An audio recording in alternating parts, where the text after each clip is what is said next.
it is not able to do the scale to the kg or ton level, doesn't mean anything to the company or the professionals. Then now I have developed the lab scale product. But how I will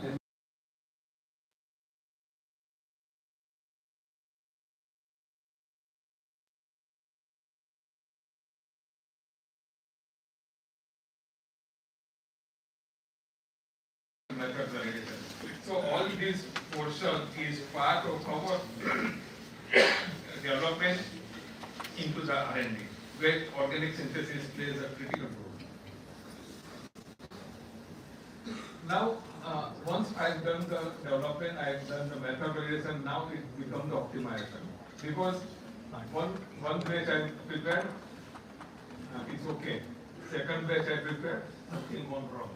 Third batch I prepared, something is very different wrong. That is why it's called as a process optimization. So whether whatever the product or the process I develop, whether it is optimized process, that we need to do into the lab before we go to the larger scale. So once the optimization is done, then we need to go to the next stage. It is called as a pilot batch manufacturing. So 100 gram, now we will go to the 1 kg. Many companies, they do the mistake from 100 gram, they go to the direct to the 100 kg and they end up into the many issues. So my suggestion to industries and my suggestion to all the students, that when we do the, as I mentioned, we have to go step by step. So here also is a step, like from the left to the pilot to the full scale. So pilot batch manufacturing, that is for the reproducibility and confirm the process at that level. Then, now the another thing in the pharma is called as a scale up. 100 gram to 1 to 100. So there is a scale up. So in that scale up, the reactors, the processes, equipment, people, everything is getting changed. So once something is getting changed, there are always a risk which is associated. So in the recent pharmaceutical norms into the R&D, into the manufacturing of the API, where organic synthesis is playing major role, that where the risks are associated, like whether risk is into the chemistry, whether risk is to the equipment design, whether risk is to the selection of the raw material, whether risk is into the vendor. So all these are the things which is to be identified and they need to do the mitigation. And then analytical method validation, like we have done optimization of the method in the lab, now method is should be validated. The validation of the method is such that it should be accurate, precise, linear, and then the smallest amount, that is called as the limit of detection, smallest amount can be detected. That is why the purity of the material can be determined. And then now ultimately comes to the whatever we manufactured lab, whether we have done the similar type of scale up, we need to do the characterization. So when we do the characterization, we need to do the sameness studies. And whatever the innovator material is there, our material is same or not. That we need to do as a sameness study. And that is very complex, but mainly the infrared technology, HPLC, GC, NMR, polymorphs, and solubility and particle size. So physical morphology and chemical morphology is to be done to do the sameness studies. And ultimately, the end here comes as a stability. Whether whatever I manufacture will remain stable for whatever the time it is required to be stable. Because today I manufacture, tomorrow it degrades. Doesn't mean anything to the pharma company, right? Because we are not there in the pharma company, are not there for the research, they are there for the business.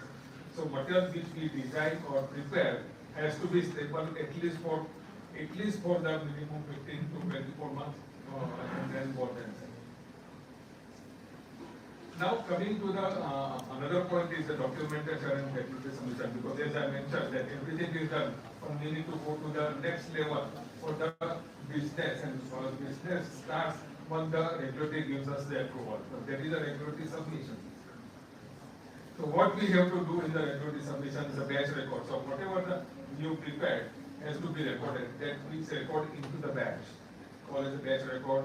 Then we need to compile all the R&D process development data, the quality control data, the validation data, and then all this data has to be done into the some of the standard called Alcoa standards. So it is a little advanced for you, so I'm not touching that, but it is required to be as per the Alcoa standards. Then we need to do the regulatory filing, that is called as a chemistry, manufacturing and control document. So chemistry is your process synthesis, manufacturing is how your product is manufactured, and then control is all your risk assessment. All this together is prepared one document that is called as a CMC, which is to be required to be filed in the regulatory. And then ultimately regulatory comes and audit whether you have done proper job or not. So once audit is okay, your filing is okay, you get the product approval. Like you can understand how the organic chemistry is helping pharmaceutical industries to develop and deliver to the industry and to the society. Now something which is coming, which has mentioned that you also touch up with the new trends. So in the pharmaceutical industry, the new trend which is coming is a green chemistry and sustainability. Anybody can, without reading this, anybody can understand what is meaning of green chemistry? Box दिख रहा है सामने नीचे last में cartoon In दिख the रहा है hand, last में नीचे ग्राउंड है उसके बस उधर ही रखा है no answer is wrong answer, please. इधर Don't right consider side that. And And इधर से then सामने don't नीचे update about your principles. अबे इधर फोटो खींच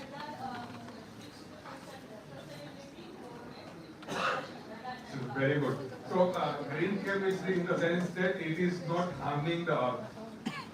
We call it the it's not harming. Like you know that organic chemistry involves huge amount of hazardous material, huge amount of the solvents, which is very difficult to recycle.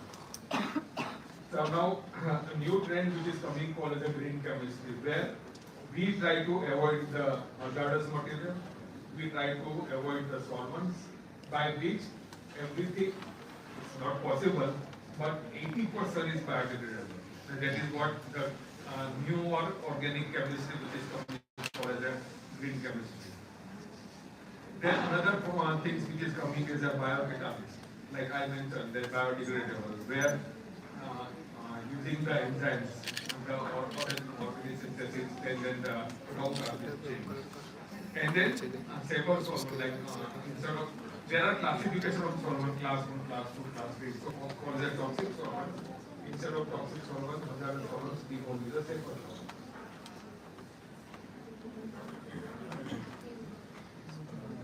Another thing we should mention, conventional manufacturing versus the continuous manufacturing. So industries are going like, you people all are onto the Insta, you people all are into all the social media. So my suggestion to you also look more into the, suppose you want to build your career in organic chemistry, especially in pharma, because organic chemistry can be used anywhere, like dye industries or pesticides, fertilizers, and everywhere. So if you want to go into the pharma, because I'm a pharma person, so please go and more look into the what you are looking in the pharma for the what are the newer trends. I will listed some of it here. And another technology which is called as a nanotechnology, which is coming into these are the newer subject, and then you can take the lectures on this, but nanotechnology, the chemistry is becoming more and more prominent nowadays. Now coming to the quality control and quality assurance, like we have discussed about the research and development role of organic chemistry. Now organic chemistry role in the QC and QA. Like quality assurance, you know that it is building the framework, standard and procedures to prevent the defects. Quality control is a focus on testing and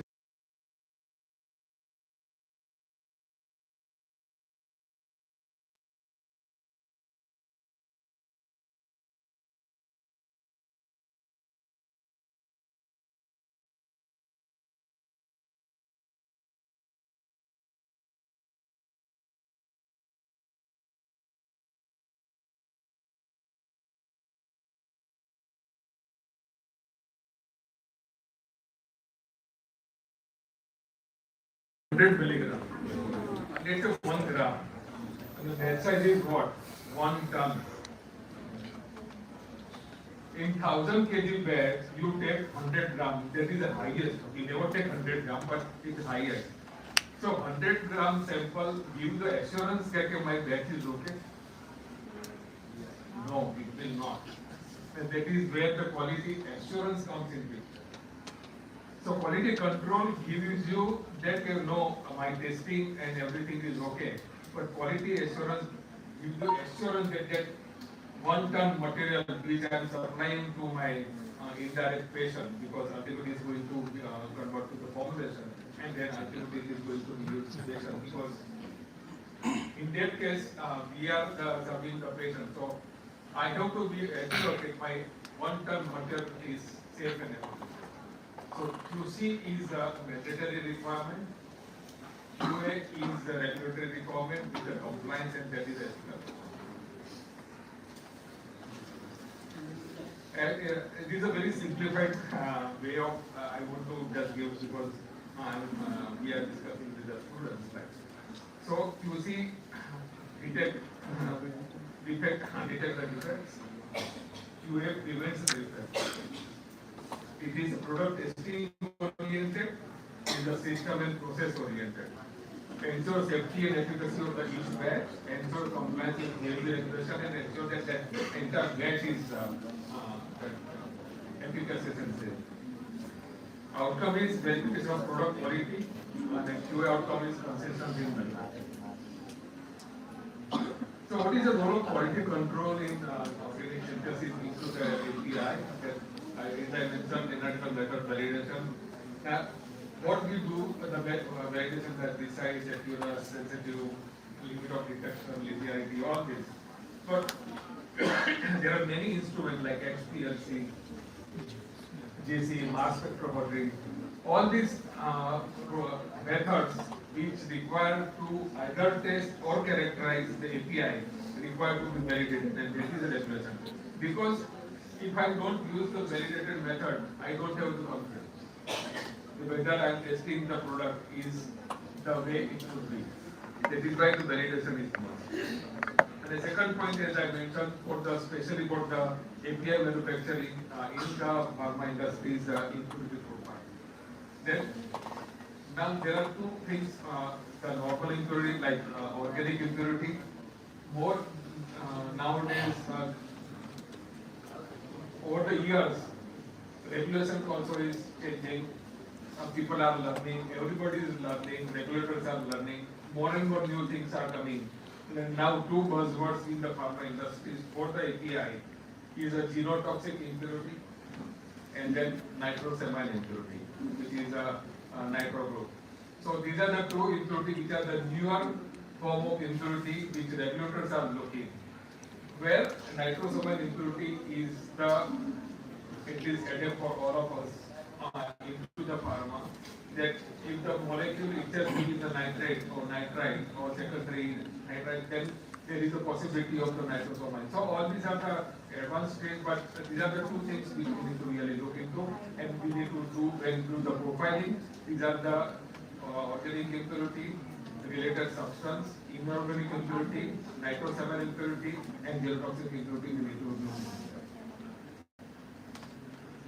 As I mentioned, characterized of physical properties, which is very critical for the API, which convert to the formulation, which ultimately available to the patient into the safe and efficacious way.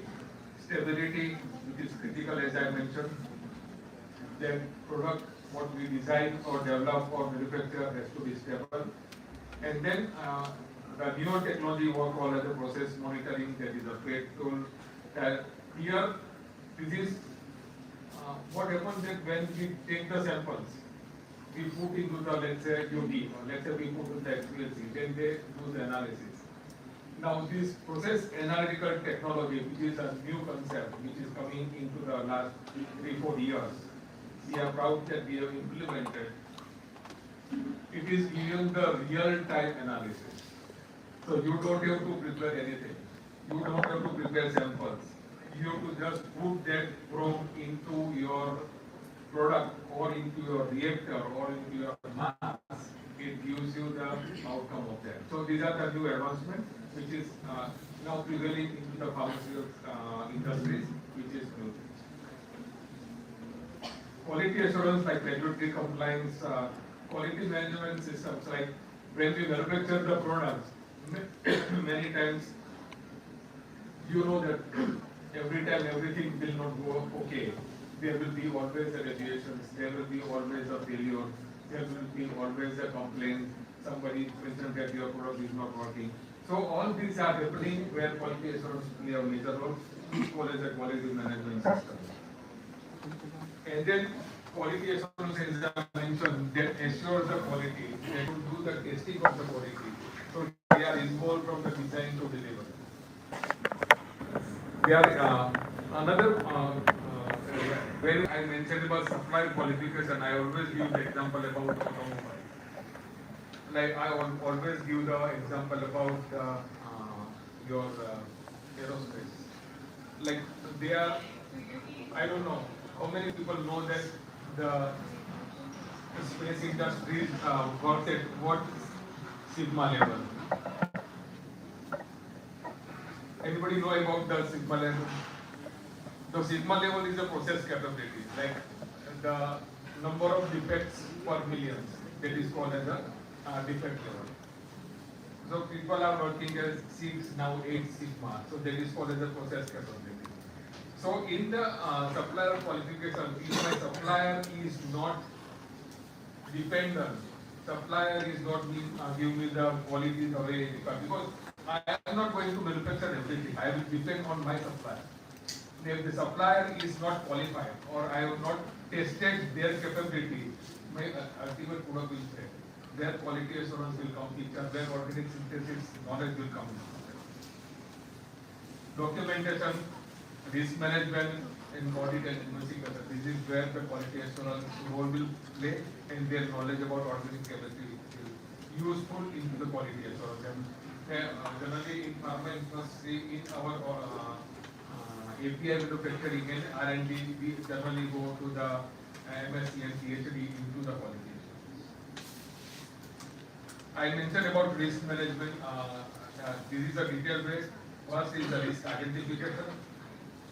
Second is the risk assessment. This is part of the 2 Then risk control, risk monitoring, and risk communication and mitigation. So when we identify risk, there is a contamination, that if something not properly handled, there is a contamination one product another product. Then another assessment, there is a row. If supplier is not qualified, they give the variable product. Then ultimate your product will be finished product will be made. Then cleaning methods, then stability issues, and then other deviation corrective is not properly. So I just skip all this. I have already mentioned organic impurities, residual solvents, elemental impurities, and genotoxic nitrosamine. I already discussed with you. So nitrosamine, it is very two things which is now buzzword in pharma. Okay, N-nitrosamine like NDMA, alkylating agents, epoxide, alkyl halides, sulfonates, esters. So all these are compounds which can create then when we do the sorting or screening of our drugs. This is required to be look into to avoid such impurities. And the stability.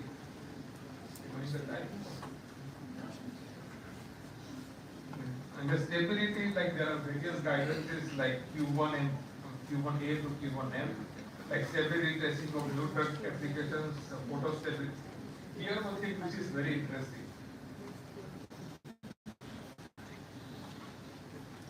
So when the product is exposed to the normal environment, like some of the compounds, as you are aware about that, they are degrading into the light. So it is the mandatory requirement as a regulation. We also have to perform the photostability. For which we have the photostability chamber, where the high level of the illumination lux levels are put and then we expose for the 3 days, 5 days, 7 days, and see them with the compound. So we simulate the product into the sunlight, like similar type of thing which is available in the photo. Now coming to, we have done the research and development, we have discussed about manufacturing, we have discussed about the PCQS. Ultimately, what category of it is, because we need to file the product. So when we want to submit the product, then and then the product approval come and then business will start. So regulatory affairs encompass the chemistry, manufacturing and control strategy. Then labeling. That labeling is what? This product require the special protection, like some product is oxygen sensitive, so we have to put a nitrogen blanket in that. To label this product is oxygen sensitive, nitrogen blanket is required. Some product is having the very high amount of the organic smell. Then we need to put activated carbon to absorb the smell. So all these requirement which is put into the product as a part of the labeling, and which is required to be submitted. The life cycle management, compliance, operation, utility policies, and all this is a part of the regulatory affairs. So first, a regulatory framework is what? That is introduction to the CMC. That is role in regulatory submission, like chemistry, manufacturing, control. Which are the guidelines is Q7, Q8, Q9, Q10. So this is ICH. Go and serve the ICH. You will know everything about the API into that and their regulatory requirements. What are the CMC components? That is a drug substance information, drug product information, manufacturing process information, and control strategy. How you are controlling your process. And specification that what you are going to test for your application test product. And then analytical method validation. So these are some of the challenges. I don't want to go into that. What are the documentation required? That is a common technical document which is called as a CTD. So CTD has a 5 module. Module 3 covers the CMC. Module 3 requirement is include manufacturing process, analytical method, specification and stability method. Change control and life cycle during the course of your development. Anything changes which require is part of the submission. Then any post-approval changes which is required, because when we do the scale up, there are some changes requiring as part of the submission. And that is, I have detailed explained about the risk management. That is ICH 2.9 to be part of your what is the future trend in the CMC? Digitalization or obviously automation, continuous manufacturing process, and QBD. All these three are more and more required to give in the submission into the submissions. So, what is the takeaway of my presentation for the organic chemistry and like scalability is paramount. Pharmaceutical industries are there to support the patient's need, but simultaneously they are there for the business. So both the things has to be balanced. Obviously, patient safety comes in the topmost priority. Simultaneously, the business also is equally important. So I developed in R&D, but it cannot be scaled up, no business. So scalability is paramount. So my process which I am developing, where my organic chemistry knowledge will come in picture to help that I develop the process which is scalable. Quality by design. I don't want to do thousands of experiments to identify which is the best. So there are the ways and means to do the identification of which are the better way of doing the development and scalability. And regulatory alignment. I do something, but it is not aligned with the regulatory. Doesn't mean anything. Because I am not here to do the research work. I am here to do the business. So regulatory alignment is risk mitigation is critical for the business continuity and documentation, as I mentioned. Thank you.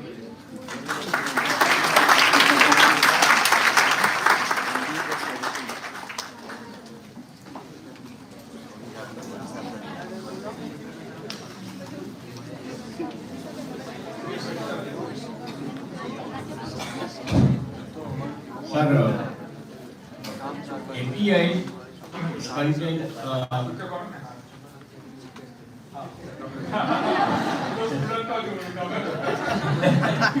Impurity profile. So how to separate it, and if it is there, and then how to identify it. It might be the isomer sometimes, and I think so. It is very dangerous, or uh, and sometimes it is very important also. So So any answering your any impurity, whether isomer or organic, inorganic, or any impurity like mentioned is important. You are very important. Now identification is a technique by itself. So there are various techniques in here. First thing we do the theoretical assessment. What is the impurity pathway? First is the literature term. What are the possible impurities in this reaction state? Then we do the impurity pathway.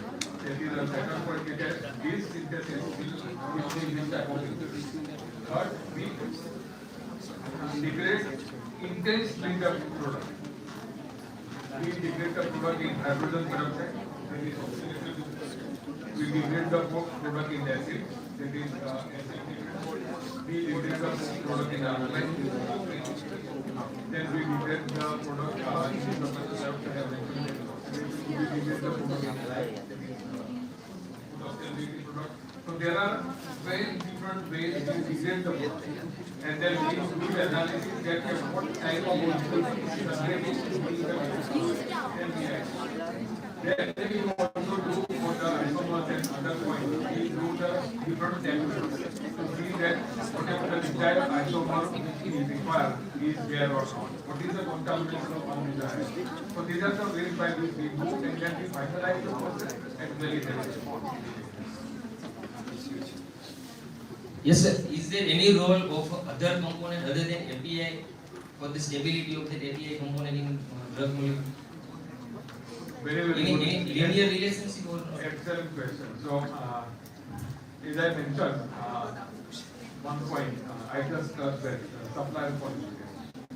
As I mentioned, in the pharma, suppose it is a seven-stage synthesis, stage 1, stage 2, stage 7-stage synthesis. In pharma, we don't manufacture all the stages because it's not viable. Then we give our processes through our vendors. That stage 1 to stage 5 is required to be manufactured by them. So in that stage 1, the chemical which is used to synthesis for stage 1 is become critical. Then stage 1 itself become critical. So likewise, the supplier of the stage 1 and their chemical which is required to synthesis to do stage 1 synthesis. So that is one point. Second point is that if my compound is very, very sensitive, my packaging material is very critical. So I have the very sensitive compound which is the oxidative degradation. Then my simple way of packing is not going to help. So I have to use a double aluminum pouch. Then I have to put the product. Then I have to flush with the nitrogen. I have to seal it. Integrated test leakage is not there. Like you have seen the wafers, it is there in the balloon. So we have the similar type of thing. Then we put the silica so that no moisture, no oxygen. So this is also very critical for the other than the silica. It depends on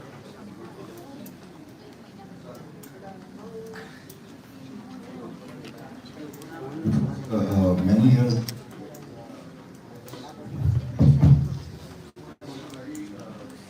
difference between the developed country and Indian country. So we are labeling British part.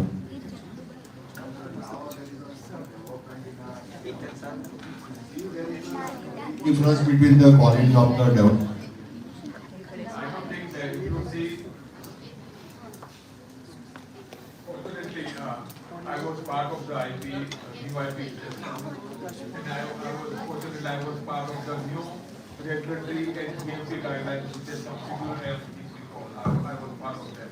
And I am very proud as an Indian and as a pharma professional that we are our schedule and GMP requirement either equal or far better. Only thing now we need to really work with all these brains, young brains, that we need to really implement it. We are little poor in the execution. My IT, if you see, is equally expert BP, USP or anything. So I'm proud of that. Now our endeavor is a pharma professional with a young blood like this. We need to do proper execution. That is for the developed countries, no. For the other countries, but we are working like I see. We are working in some of the forums that IT will also be acceptable. That is a big. But you know the political, you know the all these regulators, so it will happen.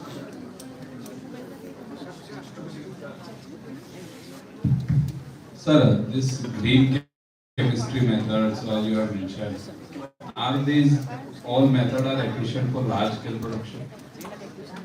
Excellent. So, as I mentioned, we don't do we do the R&D, but we do the R&D to see that whether it is scalable, as I mentioned in my presentation, and is sustainable, and then it is a possible. So, my experience, because I have done the R&D, out of 10 compounds, my hit rate is 6. So 60% is efficient to go for. But still we are into the developing stage that we want to add to 80%. But 60% time it is efficient.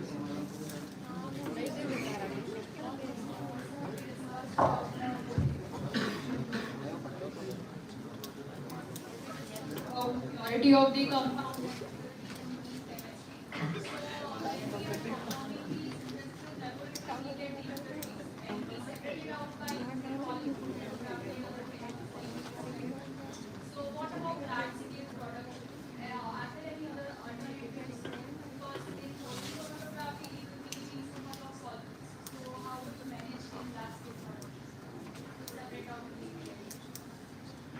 I am very happy to have this type of question. So, in the you are very right that laboratory many times when we do the scale up, whether it is sustainable or whether it is cost effective, that is the first thing which we need to see. Like in the column chromatography, you correctly mentioned about all your what we call as columns, the length of columns, width of columns, then the filling of columns, whether it is cost effective, yes or no. 99% time no. In the scale up, you have to have the different technology.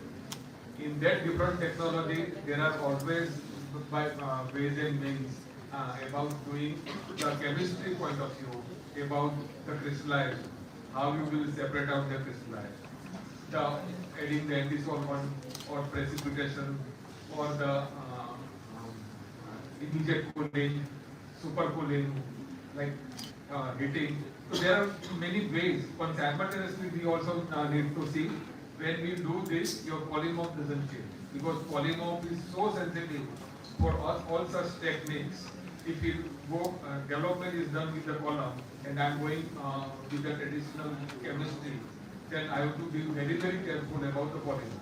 So 99% time in my laboratory, I always try to do that it will be scalable to that level.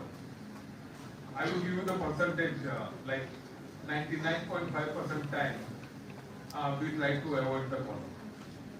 But nowadays peptides, oligopeptides, or many of the large molecules obviously require the column, so which we cannot avoid. Like biopharmaceutical industries, like proteins, peptides, you cannot do with chemistry. You have to have the physical separation for them.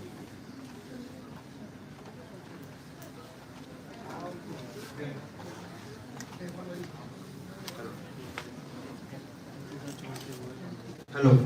Sir, I have two questions. My first question is how nitrosamine impurities are formed and what is its use? And my second question is how do you handle batch failure? So nitrosamine I mentioned that is based on the azido nitrite compound. So based on the structure. So it is part of that process that when we do the screening of your molecule. If the nitrite group is there, then you add something oxidant, then thrown product into that, then those type of impurities which are forming. So we need to do during that stage the killing of that impurity which is generating with the dye, the azido impurities, which is the next stage for the nitroso impurity. So in that structure, if it is structure itself is having that molecule, then we need to take care during the manufacturing, especially for the oxidative type of thing to prevent those things. And then it is a inherent part of that molecule. Then the purification process is itself is become a crucial. And then that purification process to control that particular impurity which is generated, we know that route of synthesis where this will be happen.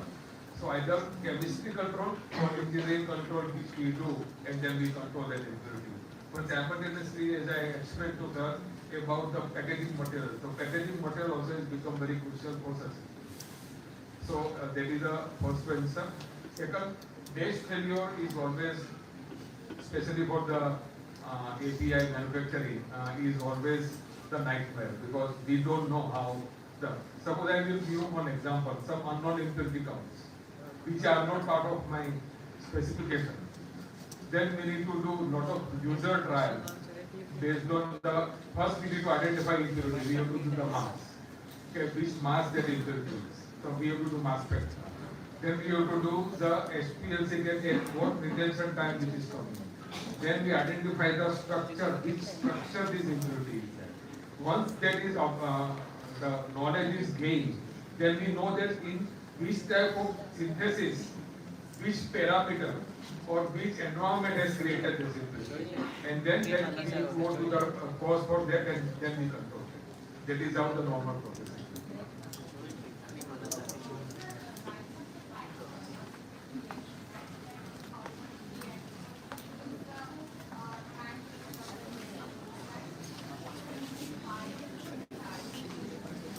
People are trying.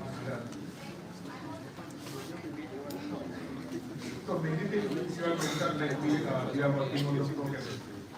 We are working with the single pot reaction.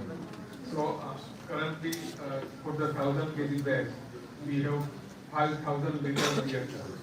Now this single pot reactor is just one liter. So all this water is going through that reactor and coming out. So we have tried two products and we are successful. Flow chemistry, the solvent which we are putting into the flow and then synthesis happens and coming. So these are the new technology. We are successful in new compounds. We are working. Please come to Baroda. I have already invited you. Please come with the students to see our arrangement. You are welcome. One message for the students if they want to make a career in pharma. One message for the students if they want to make a career in pharma. So I don't want to push them to becoming pharma because I am a pharma. But organic synthesis is a vast subject. And then the message from me, because last 40 years I am pharma, especially for me is my inherent satisfaction that I am doing something for the society and for the patient. So that is the personal level.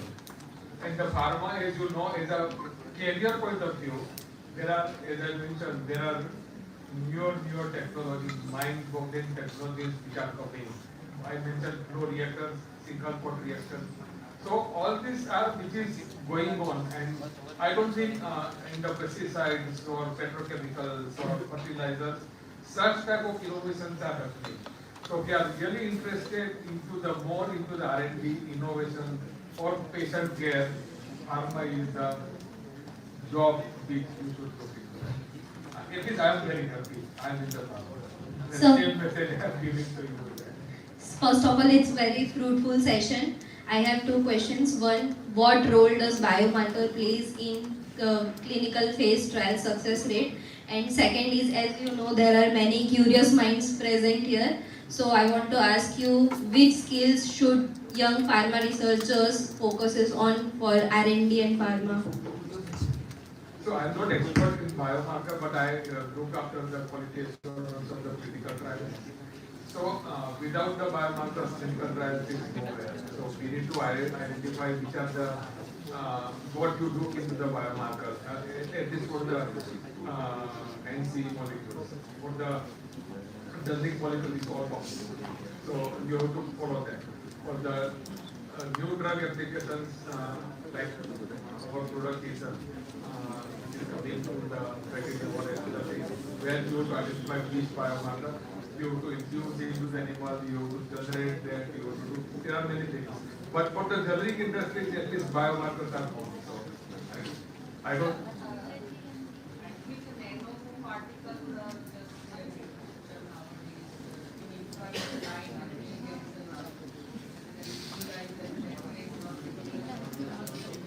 So there are many drug delivery, target drug delivery, there is liposome drug delivery, nanoparticle drug delivery, the protein bound drug delivery, that human albumin bound drug delivery. There are many drug delivery systems are there. But in that, the different disciplines are coming. For us, for the organic chemistry, like nanoparticle is one of the compounds. Like many compounds which are coming, which are the polymorph new complex compound. Like I have shown the structure of aspirin. One molecule I will show the structure. It is having the, even though it is not large molecule, but it is having the 7 to 8 different side rings to attach to the many molecules. Many things which are coming.